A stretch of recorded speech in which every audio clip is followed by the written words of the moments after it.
هذه أمور ثلاثة مهمة جدا لابد أن يعتني بها كل مسلم، تتعلق بمعرفة الله والإيمان به. لا تتم معرفة الله إلا بها، لا تتم معرفة الله إلا بها.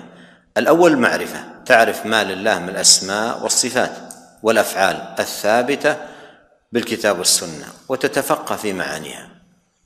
الأمر الثاني الاعتراف بها، عرفت اعترف وأثبت وأقر لله سبحانه وتعالى بذلك.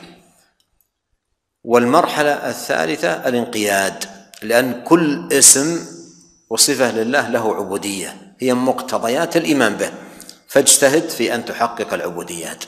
فإذن هي مراتب ثلاثة: الأولى المعرفة، ثم يتبع المعرفة الاعتراف والإقرار، ثم يتبع الإقرار والاعتراف ماذا؟ الانقياد. نعم.